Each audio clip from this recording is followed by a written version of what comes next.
Okay, welcome. We've got a good number of people joining us today, so thank you for making some time, and we'll explore insight in a bit of detail for you. There are a range of things that we wanted to cover for you today, some of which will be a combination of looking at insight within Eloqua, and some others will be just to help you understand in principle exactly how insight works and the type of data that you can extract, and some other resources that you can go to as well. Now, during the session, Tim from our office will be online as well. So if you've got any questions, please use the chat function, and we'll manage that together as we go through the presentation. So really, insight is your ability to pull apart the data and the behavior and looking at all of the analytics that relate to your campaigns, whether it be at the campaign level, at the email level, landing page, forms, etc. Any of those different processes or components of your campaign can be explored through insight at various levels. And so we've got a specific agenda for today, and we'll walk you through some of that information. And I've just realized, I apologize there at the very end, Nick Dennis won't be joining us today. He was at our session last week, the live session, but I've got some slides and things to share with you once we get to the end of the presentation. So we'll look at accessing insight at the basic level from the campaign canvas and how you can very quickly and easily do that. We'll then look at exploring a little bit more in relation to various parts of Eloqua and how insight works. And then a common question people ask is, well, why would I use insight when I have Google Analytics? And really, what is the difference between the two? And absolutely, not a problem. We'll walk you through and explain as to why they work together so well. And it's not really a mutually exclusive exercise. It's not that you should use one over the other. They both provide slightly different pieces of information and work really well together. We'll also look at the subscription process for you. So if you have particular reports that you create on a regular basis, the first thing to understand is that you don't need to create the same report over and over. You can simply save that report and come back in at any time and view that report. And then if it's a report that you'd like to share, we can show you how to go through the subscription process as well. We'll also explain what Analyser is. I'm just looking at our list of people on the call today, and I don't, maybe one. I think one of our clients here on the webinar today has an Analyser license, so we'll explain that in a bit more detail as to what that's about. But let's get started, and it's probably a good place to start with understanding the basics.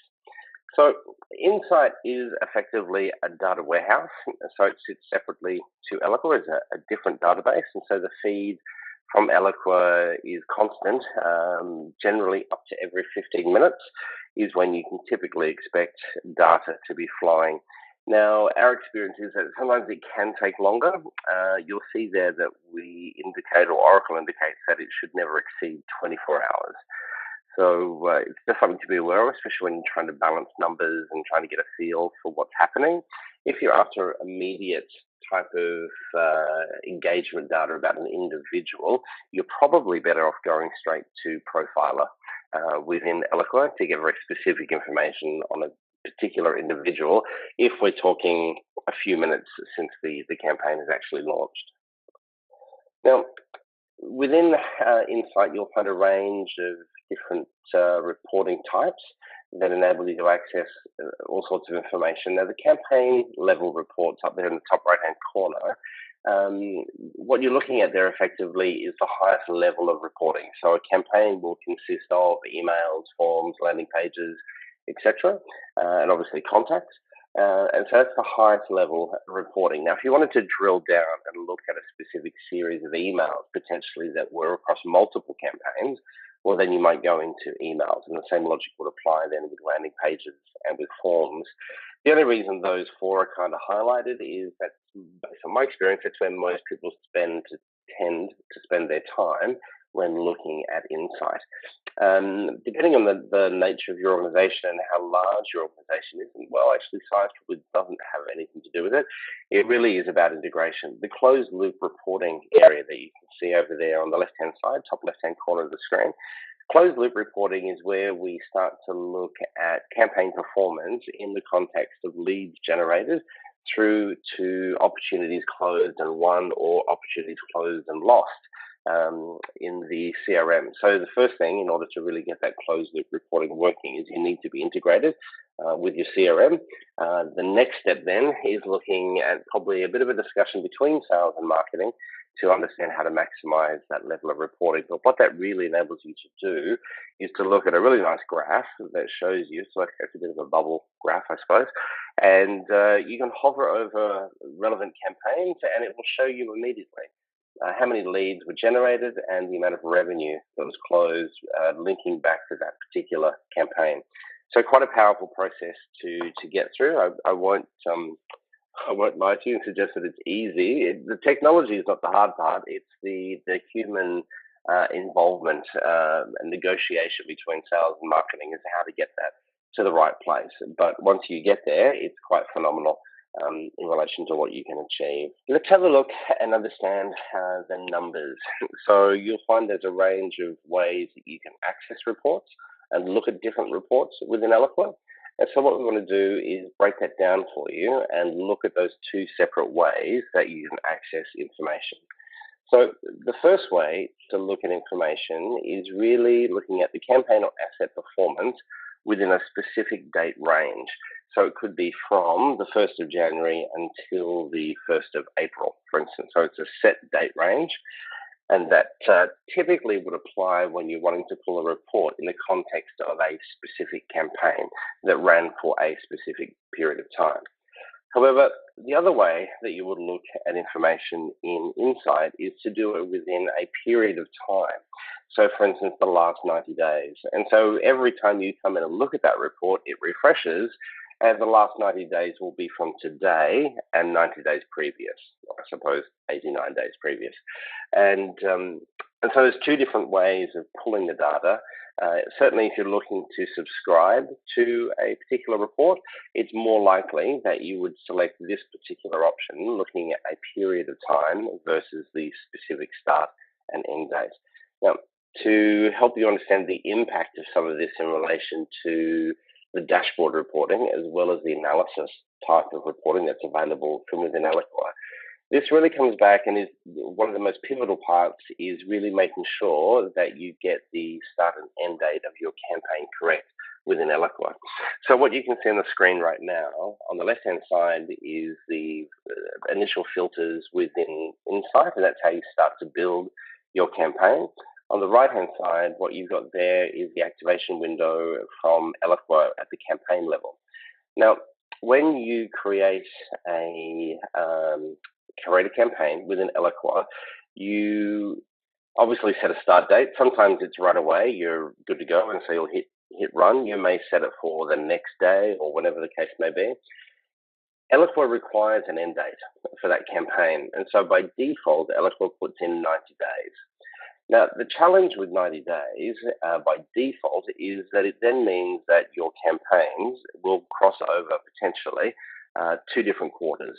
So if reporting within your organization on a quarterly basis is critical, you want to make sure that there's good adherence to actually putting in an end date for the campaign that's reflective of reality and just not simply a default being thrown into the system.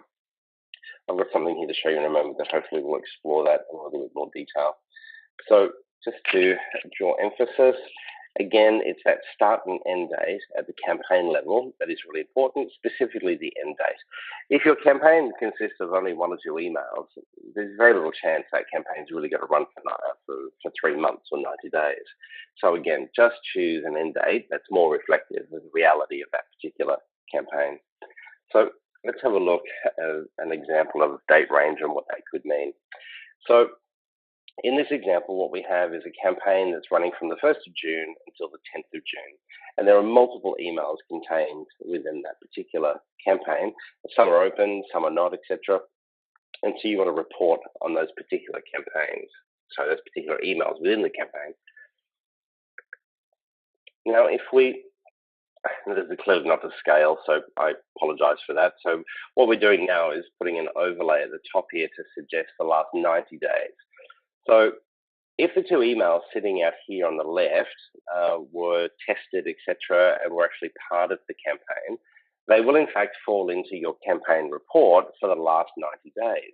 And this is where sometimes you can look at the numbers and say, well, that doesn't make sense. We didn't send anything then, or that campaign wasn't actually live. Well, that's correct. The campaign may not have been live, but the emails contained within it were used either in another campaign or there's been testing or whatever the case may be. And so if you choose the last 90 days, all activity for those particular emails will appear in your Insight report. So when you're looking to pull these reports, you need to pay very close attention to these dates and the start date and the end date. Or if you're pulling a report for a period of time, needing to understand what it is that Eloqua is going to return to you in that particular period of time. Now, a common request that we get for people is when they build their form, they'll do generally some testing on that form, and 2 or 3 people may submit that form 25 times each. Now, of course, that really throws out the stats in relation to overall form performance. So a great example here is if you want to look at specific performance of the form, you want to make sure that you pull the report in the context of the start and end date of that particular campaign that the form was part of. If you do that, Eloqua will then exclude any of the testing that would have occurred before the campaign went live. So that's a very simple way to do that. Now, keeping in mind, if you go to the actual form within Eloqua, you can always look at the view form submission data. But again, that information that you access will contain all form submissions for the life of that particular form. So if that form has been tested 75 times before it went live, when you look at the view form submission data, you will get all of those 75 tests plus any submissions that occurred while the campaign was actually live. Now, the other impact to start and end dates in the context of Insight and campaigns is where quarterly reports are generated. So the first thing you probably want to understand is that your instance of Eloqua from day one when you commenced your relationship with Oracle, one of the questions that would have been asked in that process was in the context of your financial year. So wherever your Q1 starts, that's what Eloqua interprets in relation to Q1 data within the system. So don't assume it's by default American and therefore January through March is Q1, which even for many American companies, that is not their Q1. But Q1 in your instance of Eloqua relates to your financial year or your fiscal year. So that's the first thing.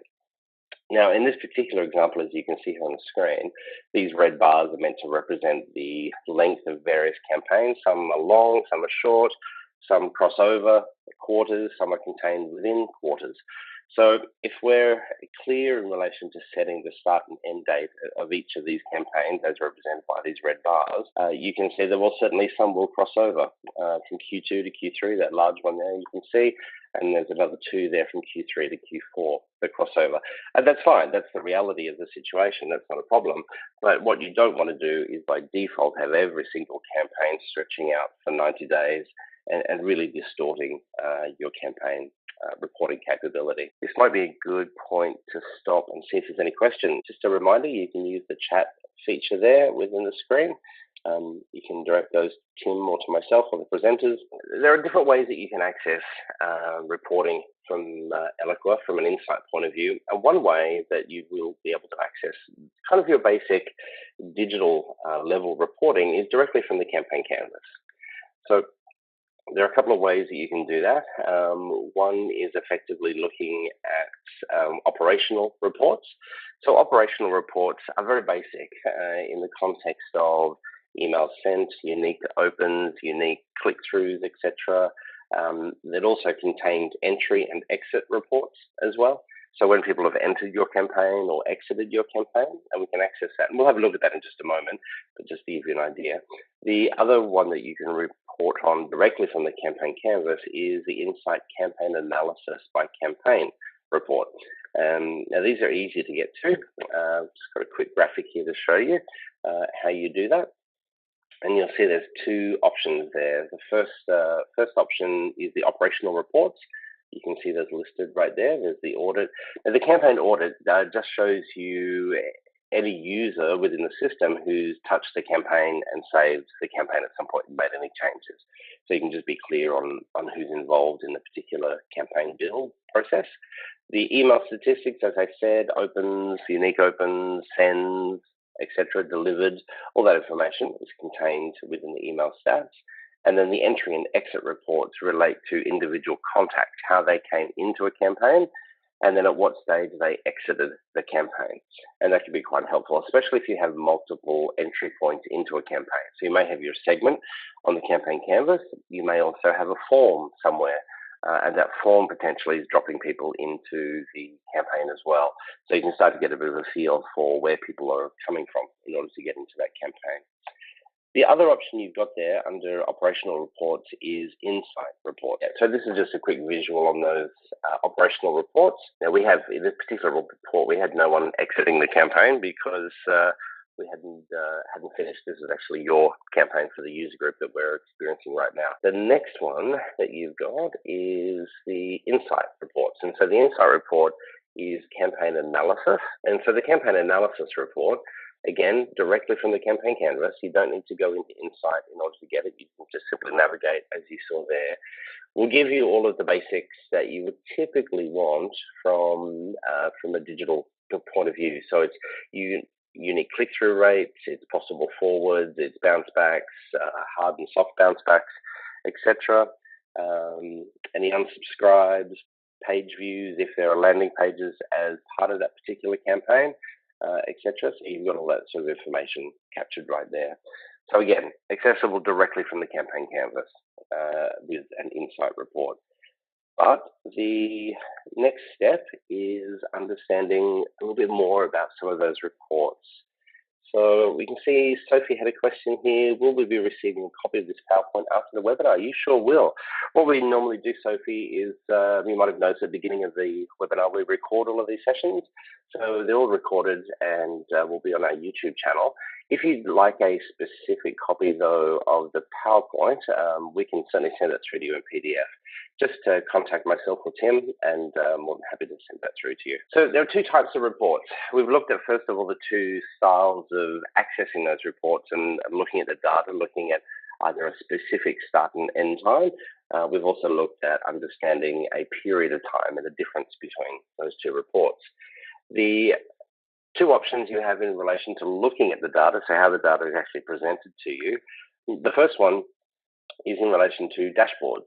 And so dashboards play an important part in just creating a very quick view of what's going on within your system. The critical thing in understanding and making dashboards really useful, though, is these values that you see here at the top. So product, campaign type, and region. These are available to all of you. You can see when you log into Eloqua and access these, you may or may not have drop-down values in those. Now, if you do have drop-down values, that's excellent. If you don't have drop-down values, it really kind of restricts your ability to do any level of breakdown. So if you're running a lot of events, then you've got newsletter communications, then potentially you've got lead gen campaigns, etc. You probably want to look at some of this digital body language and digital reporting in the context of the style of campaign that you're presenting. So if we don't have those options available, keep in mind, just as an FYI, guys, it's literally a 5 to 8 minute process to have these loaded into Eloqua and active. And we'll show you just in a moment how to actually do that. What takes longer and is probably harder and tougher is working out what the values are that you want to have in those respective fields. That's what we're talking about, is those 3 values at the top of the screen. How do I do that? Quite easy. When you launch your campaign, some of you will have a situation where you're required to come in here and potentially select some of these options, whether it be product, region, campaign type. All 3 don't have to be required. Just as a clarification, you don't have to have all 3 filled with values, but typically there is value in doing that. So how do you do that? How do you go through that process? It's quite easy. You can see what we've done here for product in our world at Marketing Cube. We've broken our products down largely in line with the Oracle Marketing Cloud offering, which is Eloqua, Responses, the data management platform, Oracle Content Marketing, and also apps. So that's how we sort of get our granularity in relation to the reporting side of things from a product point of view. In order to add these values, you've all created pick lists, I'm sure, at some point for a form. And in the form, you might put down, maybe it's a registration for an event, so Sydney, Melbourne, Brisbane. Exactly the same way that you do that is how we build out these pick lists for the campaign reporting. Now, this will all depend on your level of access that you have within the system. Some of you will, some of you won't have this level of access, but we can certainly walk you through the process if need be. So managing fields and views, I'm going to jump into Eloqua. So once you've logged in to Eloqua and you've got access to the settings area of the platform, it's a very quick process. First of all, let's make an assumption that you've created your pick list. I figure most people on the phone will know how to do that. If you don't, just give us a call. We can walk you through it. So you've managed the values that you want to put in to the campaign reporting. So we go to Manage Fields and Views. These are fields that we're wanting to update, and specifically, they're the campaign fields. You may have seen these before and wondered what they were. So you've got contact and account fields, which you're probably very familiar with. But here is where we access campaign type, product, and region. And so they're simply added, just as I said, you would add them to a form. I would strongly encourage you to look at making these fields required. If you don't make them required, there's, well, at best, you'll get sketchy reporting. If you make them required, you'll certainly get a much better level of consistent reporting available within the platform. So it certainly makes life a little bit easier, and certainly will enrich the level of reporting that you have available, and will make life a bit easier for everybody, I think, when trying to break down some reporting versus having to get it out into Excel, split it, filter it, all that sort of stuff. You can actually do it at the very point that you activate the campaign. Okay, so once they're required, what happens is you'll go into a campaign, you'll create your campaign. I'll just quickly grab a template here, and most of you will be aware when you go to save the campaign, you'll often get the little red bubbles up in the top left-hand corner of the screen.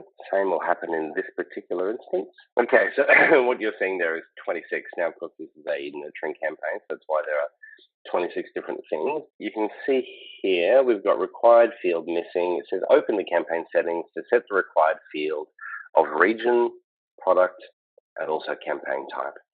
And so they'll appear as reminders for users, helping ensure again that there's consistency in the process. It literally is, takes a few seconds to do. It's not hard. Straight over to settings from within the campaign canvas. Once you've accessed settings, you'll then be exposed to those three options to go through the process of selecting either product, region, or campaign type. Now, I should point out that while we can't change the vernacular or the wording of product, region, or campaign type, you can control the values that you place within those. So if campaign type perhaps is not something that you really want to do, you want to be able to report on something else and to be able to slice and dice the data in another particular way, that's fine. You can pop those values into campaign type and then select them accordingly. So again, just to reiterate, we can't change the terms product, region, or campaign type, but the values that you actually place into those three drop-down options, you have complete control over that process. So there's nothing stopping you from putting whatever you want in there, something that makes sense essentially for the marketing team. Let's go back to our presentation. All right, so making dashboards useful. That's certainly a great step in the right direction. It's really getting more out of insight and really breaking the information down so you know exactly what's going on and getting better use of that particular data. Dashboards is one way that you can view data. The other way that you can view data is via what we would call an analysis report. So this is possibly the one type of report that you're most familiar with in the context of Eloqua. One thing I see some customers do is they'll come into this process, they'll build their report, and then simply have one campaign showing in the report. And that's fine. If that's what you need to do, that's what you need to do. But where you're running similar types of campaigns, and in this example on the screen, you can see we've chosen the Outside the Cube, our monthly newsletter. And so what we're able to do here is actually look at the campaigns from a comparative point of view, looking at total campaign members, total sends, also then looking down at more unique information like click-throughs, etc. And it's really quite helpful to be able to look at that data against each other and compare. and see, well, why did that particular newsletter work better than this one? What was of greater interest? Why is there a higher click-through? And then we can break it down potentially and go to the next level, which would be to look at each of the emails contained within the campaign. For outside the cube, and Tim, help me here, you probably have a better idea than I do, but we have 1, 2, 3, 4, at least 4 segments that the newsletter goes to, which in turn would mean at least 8 emails that are produced within that, and some of those emails have a bit of dynamic content as well. So trying to simply look at the campaign and say, hey, that was a good one, well, you really need to probably drill down into the next level, looking at the emails and seeing which of the emails potentially perform best in the context of the various audiences or segments that you were sending them to. So the analysis report is extremely helpful there as well. Okay, so looking at Insight versus Google Analytics, and why would I use one over the other? So as I said, it's not really about using one over the other. What you've got is 2 different platforms that are really providing you with 2 different pieces of information. In a nutshell, though, if we look at the fundamental differences between the 2, it would be as you see on your screen right now. So effectively, Eloqua Insight talks about known contacts and unknown contacts versus analytics from Google, which really just treats everybody as unknown. So you have no ability to really drill in and understand what John and Mary and Jack are doing. They're just simply numbers or statistics represented on various graphs, etc. So that's probably one of the fundamental differences. Now, we should qualify just so we're very clear on what a known contact is in the context of Eloqua. So simply having an email contact or contact sitting in Eloqua with an email address doesn't make them a known contact. A known contact means the person has received an email from you, they've opened that email, but specifically the images within that email have actually downloaded. If you're an Outlook user, you'll be very familiar with that process. So the images have to download. It's in that process that cookies are then dropped onto that person's device, enabling Eloqua to then track future communications. The same process can be achieved, or the same outcome can be achieved with a form submission. If somebody should submit an Eloqua form, the same thing happens. Cookies are dropped onto their device, enabling you to track future behavior. We've had situations which I still can't really quite figure out. We've had one of the salespeople leave Oracle a few months ago, and then I got notifications. We have web notifications set up for visits that he had been to our website. And I think, well, that's really strange. He's no longer with Oracle. How does that work? So at some point, he's obviously accessed information on his mobile device, which I assume is his, and he's taken that with him to the new role. And so here we are, we've got visibility into his behavior on our website, and he's not actually really even involved with us anymore. Let's just say he went to a competitor. So that was quite interesting. But the cookie tracking is really what creates the known versus the unknown scenario for you. Now, there's a couple of other points of difference that you will want to go to Google Analytics for that are currently not available within Eloqua. So the report you can see here from Google specifically looks at desktop, mobile, and tablet activity. This is actually our page that you can see right here. And what we found quite interesting was to understand that, and it kind of makes sense when we think about it, that the vast majority, like 93% of visitors to our website are coming in on a desktop.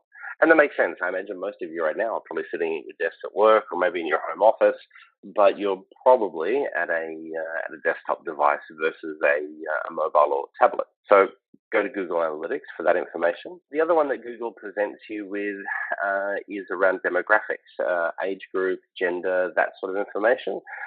Sometimes that can be helpful and insightful to give you a little bit more insight. Here I've overlaid the age groups with mobile and tablet traffic. You can see it's very tiny in comparison, but it's quite funny. It certainly fits within that 25 to 34 age bracket as to people who are looking at our website via mobile or tablet devices. A few things. There's not a massive amount of difference between the two. The key thing that Eloqua gives you is reporting about web activity along with your landing page activity in the context of your specific campaigns, and then being able to drill down and understand who the individuals are that are actually engaging and involved in those campaigns. So that's really why you would turn to Insight from Eloqua versus potentially Google Analytics. But as I said, they both provide quite interesting information and both are certainly worthwhile looking at. Okay. So subscribing to reports. I should ask, were there any questions, Vera? We've got. Okay, so Vera, that's a great question. So Vera has asked here, even for unknown contacts in Eloqua, we still need the email address as a minimum. Is that correct? Not quite correct, no. So just as Google Analytics tracks everybody that does everything on your website, Eloqua does exactly the same thing. It tracks everybody. Now, it doesn't know who some people are. It knows them only by an IP address. That's the only identifier. So that's stored in the back end of Eloqua. It's not somewhere that you can access that information. But at some future point, should that unknown contact submit a form, Eloqua says, oh, hang on a minute, that person, Jamie Smith, who's just submitted that form, has the same IP address as this unknown person back here, and so they then join them together. And so what you get then is a bit of a historical view, a bit of a historical insight into what that person's been doing across your digital assets. So the answer to your question is no, actually don't need to have email addresses for unknown contacts. Unknown contacts are stored in the back end of your instance of Eloqua, and you really have no access to it. The only way you see that information is when you use some reports within Insight, and you'll see them listed. You'll see people listed as unknown. And so it becomes very apparent that that's exactly what they are at that particular point. Let me know if there's any other questions there, Vera. Alrighty, so subscribing to regular reports or dashboards. So either the analysis reports that you saw, also the dashboards can be automatically sent to you at a predetermined period of time. So if you have monthly, weekly, or quarterly reporting requirements, you can play around with Insight, get the report to the state that you need it to be, then save it, and then actually have it automatically delivered to you on a regular basis, whatever regular basis that needs to be for your organization. So why subscribe? Look, there's a whole range of reasons as to why you subscribe. It could be just purely of interest as to campaigns that you've completed, so you can look at some reports for your own campaigns that you've built within your organization. Perhaps as a team, you might be a larger organization with many users and from different departments doing different things. So you could create a report just for your team members. There's a whole range of different reasons as to why. But usually it has to do with trying to provide reporting up the line. And we can certainly help you with that. Now, there are a range of different formats that you can have reports sent to you in. What we've done here is highlight, we've got reports on the left, dashboards on the right, and we've just highlighted there in a sort of a yellowy color the format that we would recommend you probably want to access those in. To give you an idea, you'll see the note at the bottom there that the HTML format is included directly in the email message, while all other formats are sent as attachments. So the HTML one, really, unless you've probably got like a nice 45, no, not even that, maybe more, a 60-inch screen where this massive report can come through. I'm not sure why you potentially want the HTML one delivered in an email, but it is an available option. But yeah, Excel and PDF really are the two that make the most sense, certainly for the dashboards. The dashboards delivered in Excel are pretty hard to digest, much easier generally as a PDF. Okay, so how do you subscribe? If you've got two monitors on your desk right now and you've got Eloqua open, you may want to walk through with me as we go through this process. For the purpose of this exercise, we're going to pretend that we've created our report and that we're now wanting to save that particular report. We'll go to Save, and then once it's saved, reports then appear in your My Reports folder. And so you can see that access here on the left-hand side. So when you come into My Reports, and this next one is the tip of the day, when you hover your mouse over these relevant reports, what happens is if you simply hover and click, it'll just run the report for you. What you want to do is simply hover over the report you're after until the subscription, send now, export, and PDF options appear underneath there. So once you see subscriptions, you can then click on subscriptions. and then the next screen appears. And so this is just showing you if there are any existing subscriptions, etc. In this particular example, there aren't any. And the reason I've got that massive big arrow pointing down in the bottom left-hand corner is because that little tiny hyperlink down the bottom there, that's how you add an email subscription. And once you do that, you'll come to a screen where we now need to identify who it is we're wanting to send those particular reports to. So we'll click on that To button, which is in the circle right there. And what happens is it'll open up to what's called your recipients browser. The people that sit here within your recipients browser for any insight reports, they don't have to be Eloqua users. They don't have to be Eloqua contacts. As I generally say to customers, you can send a report to your mother if you want to. All you have to do is pop in address name and physical address. And just to clarify exactly what that means, the address name would typically be first name, last name, but the physical address, I don't really understand why, is the email address. So don't put in 25 Johnson Street. Physical address is the email address. And so then you click on Add to Recipients. And then once you build up a library, you only need to add people once, and then they'll remain here in the Available section on the left-hand side for you for the next time you need to pull reports. So once we've identified who we're sending it to, we select the delivery format. In this instance, we've chosen Excel. This next area here, it just enables you to personalize the process a little bit. So we can identify or name the file that we're sending through, keeping in mind it's an Excel file, as we've got listed up here. The subject line of your email would appear here, and then you can just simply type in some sort of a message here as well.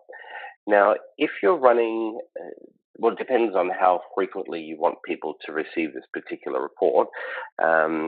But you've got here advanced options, and you can tick on Do Not Deliver After. So actually, let me just go back a step, guys. I didn't focus enough. This was the scheduling side of things. The schedule that you've got available to you is as per what you can see right here on your screen. So what you can't do with Insight today is say, please deliver this report to me every Monday at 1 p.m. Australian Eastern Standard Time. What you've got to choose from are the options that you can see right here, and the other thing you need to understand, as per the note here on the right-hand side, all of these reports and these times are US East Coast time. So that's a legacy of Eloqua being a Canadian company and from Toronto. What I find, if you typically want things delivered on a Monday morning Australian time or Auckland time or sort of around our time zones, you typically want to go for Sunday 4 a.m. East Coast time. Now, what that literally means is that the report would pop into your inbox generally later Sunday evening our time. Just a quick, just to be aware effectively exactly what you're looking at and how you're able to choose those various options. Okay, so let's go back here. So your advanced options. So do not deliver after is probably a good idea to consider on a fairly regular basis. Otherwise, you could be sending reports to people forever, and that could be quite annoying, especially if it's weekly or something like that. So once you've been through that process and you've hit save and you're all good to go, if you want to understand the subscriptions that are currently in place, again, coming back to the Insight homepage, you'll see all these various options, and now you've got My Subscriptions. So you'll be able to go into My Subscriptions and select the various reports and have a look at what's going on. You can add people to a subscription at any point to a report. You can remove somebody if you've got 10 people. It's still called unsubscribing, and that unsubscribing is purely a construct within Insight. It has nothing to do with Eloqua at all, so that's nice and easy. Any questions on subscribing to reports? Analyser. Okay, so what is Analyser? Analyser is an additional licensed product. I think it's somewhere in the vicinity of 10,000 US per user. Who would use Insight? So who would use Analyser? To give you an idea, out of all of our customers in Australia, which is sort of 40 plus different customers using Eloqua, off the top of my head, I think we have 3 customers using Analyser. Now, they use Analyser because they have some very specific reporting requirements, and so they've chosen Analyser as a solution to help them with that. And there are a range of reasons as to why they might do it. But the average Analyser user is really for a report developer. It's really somebody who this is probably what they do all day. They probably have access to other BI platforms within your organization, and they're really wanting to do some pretty funky stuff in relation to the type of reporting that they're developing. And so Analyser is a solution that helps with that particular process. Okay, the other thing that we wanted to do today was to give you a little bit of insight into some changes. So just as you sort of beef up your skill sets and start to understand more about Insight as it is today, we anticipate, hopefully, maybe before the end of this year, but most likely beginning of next year, 2017, there'll be a complete revamp of the Insight module, both in the way you access the data and also in the way that the data is presented to you. So let's have a quick look at what that might be. So a bit of history very quickly. Insight as it is today is not an Oracle product. It's a third-party product whose name escapes me. When Oracle acquired Eloqua a few years ago, it was certainly quickly on their radar to make that change and move the reporting to an Oracle solution. So that's exactly what's happening right now. We're now moving to the Oracle BI platform. The first step from the team at Eloqua is to reproduce all of the dashboards that are available within Eloqua, and then to move into the analysis reports. And it's my understanding that the dashboard reports are almost there. They're not all complete, but they're almost there, and that the Analyser reports are underway as well. So we've got a couple of screenshots here to show you a little bit of difference. This particular screenshot is of the new Analyser version. The most notable things that you'll find when you compare it with Insight today is it has a much richer capability in relation to how it presents the information to you. Bar graphs, all types of graphs that you would possibly want, any sort of way that you would feel, whether it's pie, a bar, a chart, or whatever the case may be. You'll have lots of options to be able to present that data, and then also to overlay the data. So looking at various metrics and combining those different metrics. One of the key things Analyser does today, and will do with the new edition of Insight, is the ability to bring in data from other sources. So it might be from an e-store, it could be data from the ERP, it could be some of the CRM data, etc. All of that information can be brought in and manipulated through the Analyser product. Here you can see some of the various visualization tools that are available. So looking at maps from a geotagging point of view, graphs, tree maps, pivot tables, the list goes on. And so there's lots to play with there. Bubble graphs, radar, etc., etc. Online sales. This particular shot again is from Analyser. But let me quickly jump in. We've got a few minutes left, and I'll quickly jump in and show you what this looks like within Eloqua. So we've managed, through some groveling, I promise, to gain access to the Insight preview, as it's being called at the moment. And so the preview module is just giving us, basically all we get is campaign analysis and email analysis at the moment. So what I can do is type in probably our user group is the best one to look at. Okay, so what you'll see here as that loads on the screen is, first of all of the various emails and communications that make up the user group campaign that Tim does each month. And then what you're able to do is do a little bit of hovering over the various parts of the communications to sort of understand exactly what's going on. You can slice and dice a little bit in relation to day, month, quarter, etc. Now, this particular campaign took place within one quarter, so that's it, etc. So that's all taken care of. Responses. Okay, so responses is something that we need to actually configure in the back end of Eloqua within the settings area. So that's up here, taking care of settings, where we tell Eloqua what we consider a response to be. For some organizations, it could very simply be an email open is a response. Whereas if you want to be a little bit tougher, you might say a click-through is a response.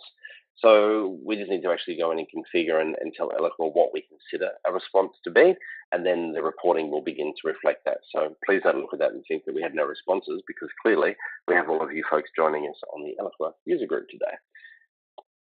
And so you'll see that the interface itself, I think, is a lot more attractive. You can see that there's great value in being clear around your asset names and the way you name things. All of that information pulls through here to the various reporting.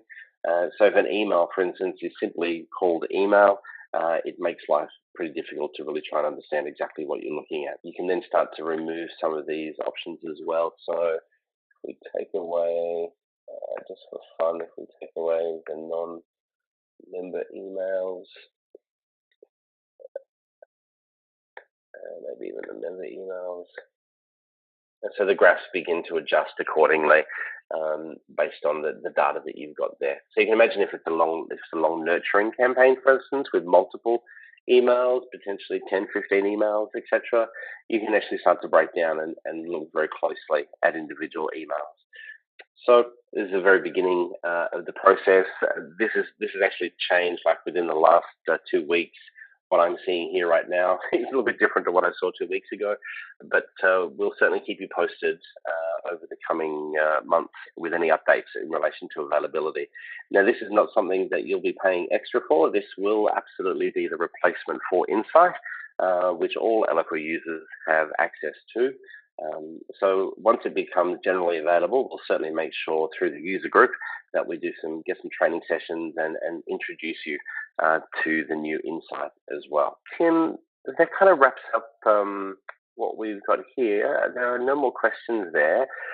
Guys, I just wanted to let you know via our YouTube channel that there will be a couple of videos posted in the next day or so, which will walk you through how to pull a report from Eloqua. So while you can obviously go back through this particular video, what we'll do is we'll create a nice short one for you.